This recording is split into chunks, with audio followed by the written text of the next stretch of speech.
మీరందరూ నాకు అవసరం. మిమ్మల్ని అందరినీ వదిలేసి బయటికి వెళ్లాల్సిన అవసరం లేదు, కాపురం చేయాల్సిన అవసరం అంతకన్నా లేదు. అలా అంటే ఎలారా గోపి? ఇదంతా మీ మంచి గురించే కదరా ఆలోచించే నిర్ణయం తీసుకున్నాం. అన్నయ్య చెప్పిన దాంట్లో న్యాయం ఉందని చెప్పే నేను కూడా సరే అన్నాను. ఏంటి న్యాయమా? ఏంటి నాన్న న్యాయం? మిమ్మల్ని అందరినీ వదిలేసి వెళ్ళిపోవడం న్యాయమా?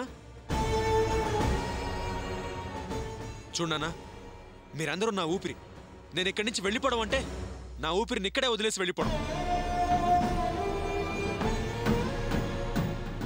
అలా జీవం లేకుండా నేను వెళ్ళిపోతే నేను అక్కడ చేసేది కాపురం కాదు, సంసారం అంతకన్నా కాదు. అదీగాక మన కుటుంబంలో నేను ఒక్కడనే సంపాదిస్తున్నాను.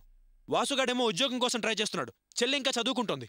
ఇలాంటి పరిస్థితుల్లో నేను గనక ఈ ఇంట్లోంచి వెళ్ళిపోతే అది పాపం నాన్న. ఆ పాపం నన్ను సంతోషంగా ఉండనిస్తుందా? అందుకే ఈ నిర్ణయానికి నేను ఒప్పుకోవట్లేదు. నువ్వనేది నిజమే కావచ్చు గోపి, కానీ ఈ విషయం వాళ్ళ ఇంట్లో మీ పెదనాన్నిచ్చిన మాట. అయినా మీరు వేరుగా ఉండడం వరకే మా మంచి చెడ్డలు బరువు బాధ్యతలు నిన్నే చూడమన్నారట. నీ సంపాదనతోనే మమ్మల్ని పోషించడానికి వాళ్ళకేం అభ్యంతరం లేదన్నారట. అందుకని వాళ్ళు చెప్పినట్టు విని వేరే వెళ్ళమంటారా? చూడమ్మా, ఇది నా సమస్య. నిర్ణయం తీసుకోవాల్సింది నేను. అనవసరంగా నాకు సర్ది చెప్పే ప్రయత్నం చేయకండి. కోపం తెప్పించద్దు. అన్నయ్య, ఇప్పుడేమైందని అంత కోపంగా మాట్లాడుతున్నావు? ఈ ఇంట్లో మీరు మాతో కలుసుంటే నువ్వు వదిన సంతోషంగా ఉండలేరని అనుకుంటున్నారు. వేరే ఉంటే అత్త మామ ఆడబిడ్డలతో సమస్యలుండవని వాళ్ళ అభిప్రాయం. మనమేం శత్రువులా విడిపోవట్లేదే. ఈ ఊళ్ళోనే కాస్త దూరంగా మరో ఇంట్లో ఉంటావు. రాకపోకలు మాట మంచి అన్నీ ఉంటాయి కదా. కలిసుండి ప్రేమను దూరం చేసుకోవడం కంటే దూరంగా ఉండి ప్రేమను పంచుకోవడం మంచిది. సరే అని అన్నయ్య. ఏంటమ్మా, నువ్వు కూడా వీళ్ళందరితో కలిసి వంత పాడుతున్నావు? చూడమ్మా, మనందరం కలిసే ఉండాలి. అర్చన కూడా మనతో పాటే ఉండాలి. అలా ఇష్టం లేకపోతే అర్చన్ని వాళ్ళ పుట్టింట్లోనే ఉండమని చెప్పండి. ఇదేనా నువ్వు తీసుకునే నిర్ణయం? ఇదే నా చివరి నిర్ణయం. మిమ్మల్ని అందరినీ వదిలి వెళ్లే ప్రసక్తే లేదు. అర్థమైందా?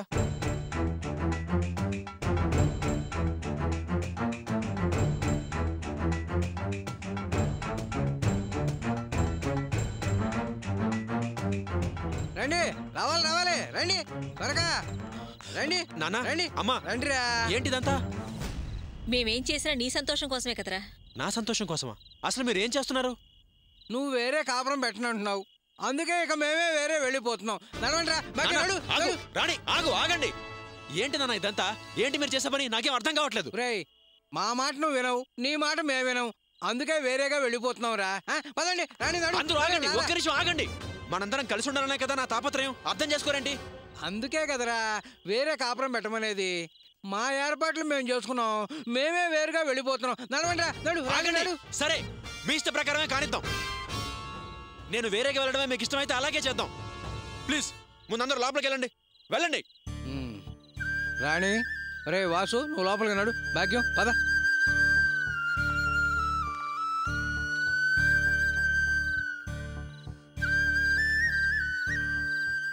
ఒరే గోపి, మొదట్లో కొంచెం కష్టంగానే ఉంటుంది, తర్వాత అదే ఇష్టంగా మారుతుంది. వేరే కాపురం మజా ముందు ముందు నీకే తెలుస్తుందిరా.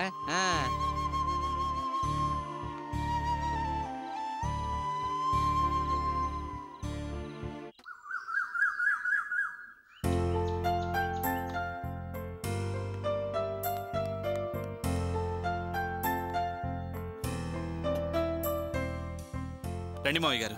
ఎక్కడికో బయలుదేరినట్టున్నారు? అవే ఎక్కడికి లేదు నాన్నా, మావయ్య వచ్చారు. నమస్కారం బావగారు. రండి రండి. నాన్న రండి బావగారు, రండి కూర్చోండి. అమ్మా అర్చన, వస్తున్నా నాన్న. మీ పెదమామయ్య గారు వచ్చారు, మంచులు పెట్టరామా? అలాగే టిఫిన్ కూడా తీసుకురామా. టిఫిన్ ఏమీ వద్దమ్మా. అదేంటి మావయ్య గారు అలా అంటారు? ఇడ్లీగా తినండి. వయసు పెరిగే కొద్దీ తిండి తగ్గించటం మంచిది, లేకపోతే అవి మనల్ని గిర్రున తిప్పుతాయి, ఆసుపత్రుల చుట్టూ తిరిగేటట్టు చేస్తాయి. కాస్త ఆరోగ్యంగా ఉండాలంటే కొంచెంగా తినడం మంచిది బాబు. అమ్మా అర్చన, వస్తున్నా నాన్న. బాగున్నారా మావయ్య? బాగున్నానమ్మా, నువ్వెలా ఉన్నావు? బాగున్నాను.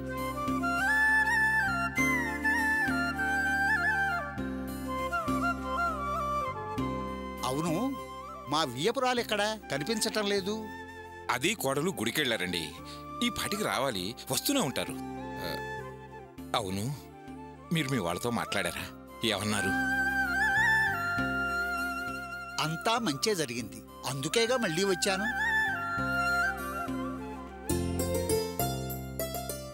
అంతా మంచి అంటున్నారు. వీళ్ళు వేరే కాపురం పెట్టుకోవడానికి అంతా ఒప్పుకున్నారా? అందరూ సరేనన్నారా? ఒక విధంగా ఒప్పుకున్నట్టేనండి.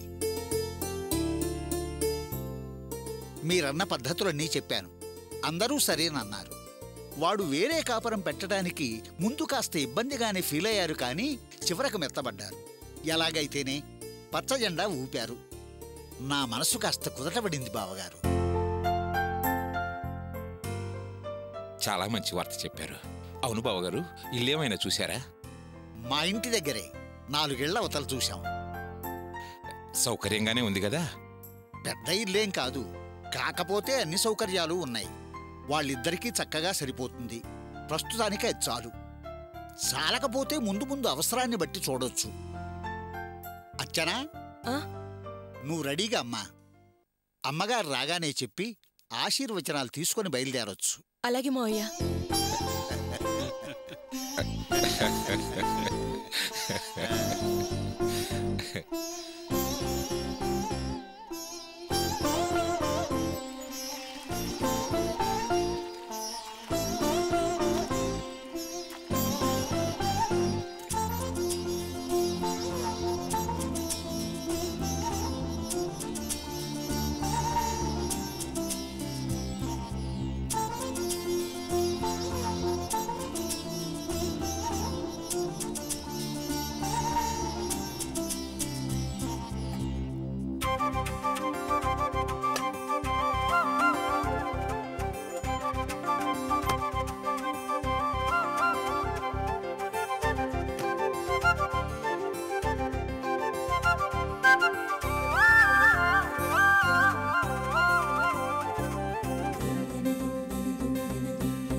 రెడీ అయ్యావా? రెడీ అయ్యాను మావయ్య. మీ అమ్మగారు ఇంకా రాలేదు, ఆవిడ రాగానే బయలుదేరదాం.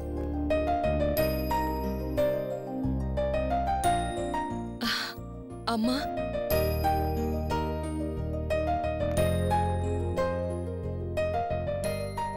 రమ్మారా, మీకోసమే ఎదురు చూస్తున్నాం. నువ్వు చెప్పిన దానికి అందరూ ఒప్పుకున్నారు.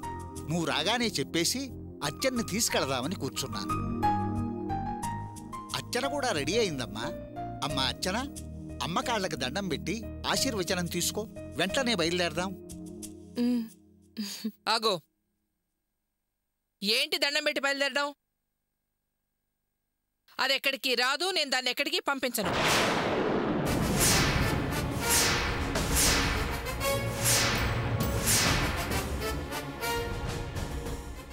ఏంటి వరలక్ష్మి నువ్వు అనేది? వాళ్ళంతా ఒప్పుకున్నారట, అర్చన కూడా రెడీ అయింది. ఇప్పుడు ఈ మాట ఏంటి? నేను సరిగ్గానే అంటున్నాను, దాని మంచి కోరే అంటున్నాను. ఏంటమ్మా నువ్వనేది? అర్చన, నువ్వు లోపలికి వెళ్ళమ్మా.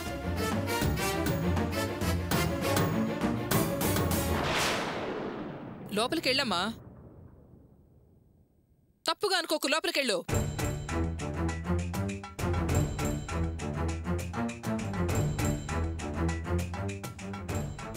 మీరు వేరుగా భావించకండి. మా అమ్మ ఎక్కడికి రాదు, అది దానికంత మంచిది కాదు. ఏంటి వరలక్ష్మి, తెలిసే మాట్లాడుతున్నావా? అసలు నీ మనసులో ఏముంది? అంతా సక్రమంగా అయిపోయిందని సంతోషంగా ఉండడమే పాపం. పొల విరిచేసి ఆ సంతోషాన్ని కాస్త మాయం చేస్తావు. అసలు కన్న తల్లిగా ఆలోచిస్తున్నావు నువ్వు? కన్న తల్లిని కాబట్టి తన క్షేమం కోరి పంపనంటున్నాను. అర్చన నా ప్రాణం అండి, అదే నా ప్రపంచం. ఆ విషయం దానికి కూడా తెలుసు. అందుకే పంపదలుచుకోలేదు. ఇప్పుడు ఇలా అంటావేంటమ్మా? నువ్వు చెప్పమన్నవన్నీ చెప్పాను కదా, వాళ్ళని ఒప్పించాను. తీరా అచ్చన్న అత్తారింటికి తీసుకెళ్లే టైంలో మళ్ళీ పుల్ల వేస్తావేంటి? మీరు చెప్పేదంతా సరేనండి, కాదన్ను. మీరు అర్చన్ని సంతోషంగా తీసుకెళ్లొచ్చు, కానీ మరో షరతు. అమ్మా, మళ్ళీ మరో షరతా? ఏంటమ్మా ఇది? రేయ్, నువ్వాగరా. ఏదైనా నా కూతురు సంతోషం కోసమే నేను చేస్తున్నాను. నా షరతు ఒప్పుకుంటేనే అది గడప దాటేది. ఏంటమ్మా నువ్వనే ఆ షరతు? అది వేరే కాపురం పెట్టడం అంటే ఖచ్చితంగా అది వేరు కాపురంగానే ఉండాలి. వెళుతూ పోతూ కనిపించేట్టుగా అలా 4 ఇళ్ల అవతల ఇల్లు తీసుకుని పేరుకు పెట్టేశాం వేరు కాపురం అంటే మాత్రం కుదరదు. ఇప్పుడు ఏం చేయాలో చెప్పమ్మా.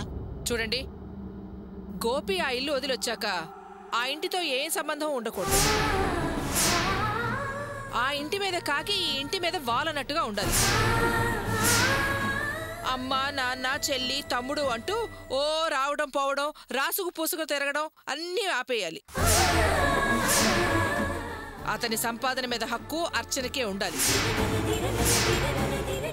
సరే అంటే చెప్పండి, మేము వచ్చి మా కూతుర్ని దించి పాలు పొంగించొస్తాం. ఇలా అనే బదులు నా కూతురు వేరే కాపురం పెట్టదని ఆ మాట ముందే చెప్తే పోయేది కదమ్మా. నీ కూతురు సంతోషంగా కాపురం చేయడానికి ఇదంతా అవసరమా? దాని సంతోషం కోసం వాళ్ళని కష్టపడతావా? అసలు ఆ సంసారం ఆధారపడింది అల్లుడు గారి సంపాదన మీద. ఏ బాధ్యతలు ఉండకూడదు, పైసా కూడా ఆ కుటుంబానికి పెట్టకుండా రావాలి బయటికేనంటే న్యాయమా చెప్పు? నీ కూతురు గురించి ఆలోచించాలే గాని గుంతెమ్మ కోరికలు కోరకూడదే. నీ వాలకం చూస్తుంటే అసలు నీకేదో గాలో దూలో పట్టి పీడిస్తున్నట్టు అనిపిస్తుంది. పోను పోను నీ పద్ధతి బ్లాక్మెయిల్ పద్ధతిలాగా అనిపిస్తుంది. నన్నే ధూళి పీడించడం లేదు, నేనే మోసం చేయడం లేదండి. మన అమ్మాయికి ఆ ఇంట్లో రక్షణ లేదండి, అందుకే నేను ఇలా మాట్లాడాల్సి వస్తోంది. ఆ వేళ నువ్వే కదమ్మా అన్నావు, నా కూతురు వేరే ఉండటం ముఖ్యం కానీ గోపి సంపాదన ముఖ్యం కాదని. అతని సంపాదన కుటుంబానికి పెట్టుకోవచ్చు అని. అదే విషయం నేను వాళ్లతో చెప్పాను, వాళ్ళు సరే అన్నారు. ఇప్పుడు ఇలా మాట మార్చటం అన్యాయం కాదు? అప్పుడు నిజంగానే అలాగే అనుకున్నానండి. నేనిప్పుడు మాట మార్చడానికి కారణం ఉంది. నా కూతురు వేరుగా ఉండడానికి ఏమీ ఇబ్బంది లేదు, కానీ దాని ప్రాణానికి ముప్పు ఉందని నాకిప్పుడే తెలిసింది. వాళ్ళు ఒప్పుకున్నారన్నాను కదా, మళ్ళీ అర్చన ప్రాణాలకు ముప్పు అంటావేంటి? బలమైన ఆధారం ఉండబట్టే అంటున్నాను. నీ మనసుకొచ్చిందేదో అనేసి దానికి ఆధారాలున్నాయి, మట్టిగడ్డలున్నాయి అని అంటావు. అని నీ నిర్ణయాలేగా? నా నిర్ణయాలు కాదు, నేను చెవులారా విన్నాను, అన్న మనుషుల్ని చూశాను. ఎవరిని చూసావు, ఏమంటే విన్నావు? చెప్తానండి, అంత వివరంగా చెప్తాను. ఏం జయంతి, ఇవాళేదో మంచి రోజు, చాలా విశేషమైన రోజు అన్నావు, కానీ గుడిలో పెద్దగా జనం కనిపించడం లేదే. అంటే ఈ విషయం అందరికీ తెలియదనుకుంటానత్తయ్య.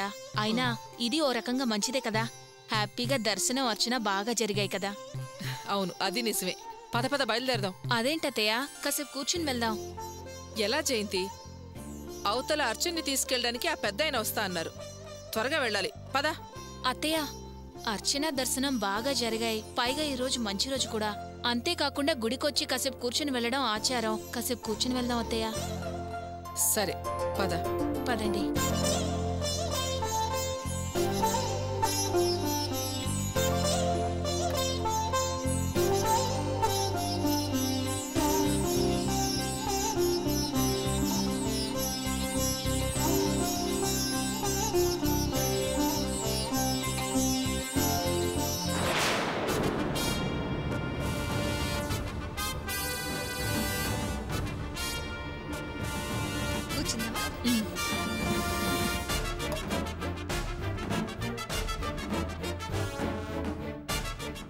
ఏంటత్తయ్యా అంత తదేకంగా చూస్తున్నారు? ఒకసారి అటు చూడవే, ఎవరొచ్చారో. మా అమ్మ, ఆ భాగ్యం. మీ అమ్మ ఎందుకే దాంతో కలిసి వచ్చింది? అదే నాకు అర్థం కావట్లేదు అత్తయ్యా. ఏయ్, నాటకాలాడుకో. ఎన్నాళ్ళ నుంచి నడుస్తోంది ఈ భాగవతం? లేదత్తయ్యా, మీరు నన్ను అపార్థం చేసుకుంటున్నారు. మీరందరూ ఎప్పుడైతే మా అమ్మతో మాట్లాడొద్దు, చూడొద్దు అన్నారో అప్పటినుంచి మా అమ్మతో నాకు ఏ రకమైన సంబంధాలు లేవత్తయ్యా. తను ఎక్కడికెళ్తుందో, ఎవరెవరితో తిరుగుతుందో, ఎక్కడెక్కడికెళ్తుందో నాకు అస్సలు తెలీదత్తయ్యా.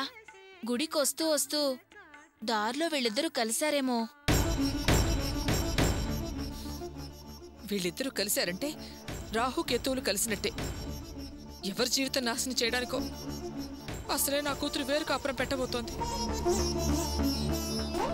అమ్మ తల్లి, నా కూతురు జీవితానికి గ్రహణం పట్టకుండా చూడు తల్లి. దాన్ని చల్లగా కాపాడు తల్లి. కూర్చుంది చాలు గాని పద వెళదాం. ఏంటక్క ఇవాళ కోళ్ళు వస్తుంది కదా, నీ మొహంలో సంతోషమే లేదు. వస్తే వస్తుందేమో, దాంట్లో నేను సంతోషపడ్డానికి ఏముంది? అదేమన్నా మాతో కలిసి ఉమ్మడిగా ఉండడానికి వస్తుందా?